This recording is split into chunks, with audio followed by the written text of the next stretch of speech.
Assalamualaikum warahmatullahi wabarakatuh. Perkenalkan, nama saya Eka Nur Aini, NIM 1820210025. Saya dari kelompok Presum tema 10 akan memaparkan hasil dari resuman saya.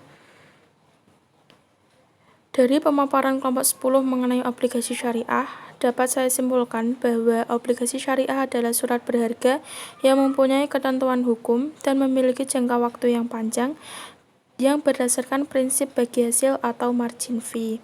Obligasi syariah memiliki prinsip syariah yang tidak mengenal adanya hutang, tetapi mengenal adanya kewajiban yang timbul akibat adanya transaksi atas aset atau produk maupun jasa yang tidak tunai, sehingga terjadi transaksi pembiayaan.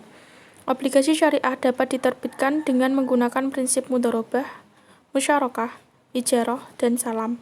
Tetapi di antara prinsip tersebut, obligasi yang paling banyak digunakan yaitu obligasi dengan prinsip mudharabah dan prinsip ijarah. Obligasi syariah mempunyai beberapa jenis, yaitu berdasarkan institusi yang menerbitkan obligasi syariah dan obligasi syariah yang kini berkembang di Indonesia. Berdasarkan institusi yang menerbitkan obligasi syariah terbagi menjadi dua, yaitu obligasi korporasi atau perusahaan. Obligasi syariah yang diterbitkan oleh perusahaan yang memenuhi prinsip syariah.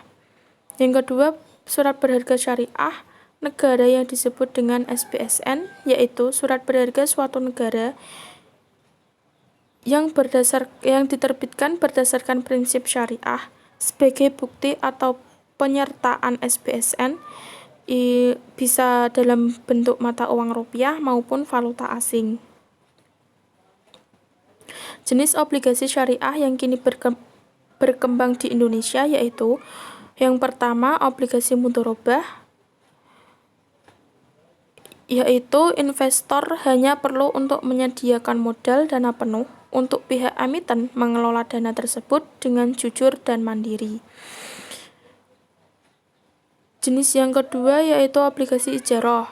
Pemilik dana memberikan kebebasan pada emiten dalam menggunakan dana tersebut melalui persyaratan pemberian imbalan untuk pemilik dana. Yang ketiga, obligasi istisna, perjanjian di mana kedua belah pihak telah menyetujui jual beli termasuk pembiayaan barang atau jasa. Obligasi syariah memiliki prinsip dan karakteristik, di antaranya adalah berdasarkan konsep syariah yang hanya memberikan pendapatan kepada pemegang obligasi syariah dalam bentuk bagi hasil serta pembayaran utang pokok pada saat jatuh tempo. Jenis industri yang dikelola serta hasil pendapatan harus terhindar dari unsur non-halal, menekankan pada tingkat rasio bagi hasil atau nisbah yang besarannya ditentukan sesuai dengan kesepakatan. Pembagian pendapatan dilakukan secara periodik atau sesuai kesepakatan bersama dan diperhitungkan secara keseluruhan saat jatuh tempo. Mekanisme obligasi syariah diawasi oleh Dewan Pengawas Syariah atau tim ahli syariah yang ditunjuk oleh Dewan Syariah Nasional MUI sejak penerbitan obligasi hingga akhir. Apabila emiten melakukan kelalaian atau melanggar syarat perjanjian, maka wajib dilakukan pengembalian dana investor, atau pihak investor dapat menarik dananya. Hak kepemilikan dana syariah mudharabah dapat dipindah tangankan kepada pihak lain sesuai dengan kesepakatan bersama. Struktur obligasi syariah dapat berupa bagi hasil berdasarkan akad mudharabah, qirad atau musyarakah, margin atau fee berdasarkan akad mudharabah, salam, istisna atau ijarah.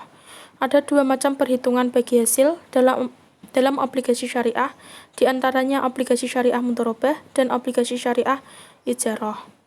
Strategi pengembangan obligasi syariah yaitu meliputi adanya penerapan marketing mix, antara lain produk, price, dan promotion. Namun ada beberapa kendala dalam bentuk pengembangan obligasi syariah, yaitu kendala dalam akad mudharabah, antara lain yaitu revenue dan profit sharing, pajak dan tidak kepastian hukum, dan tidak memiliki tolak ukur yang resmi.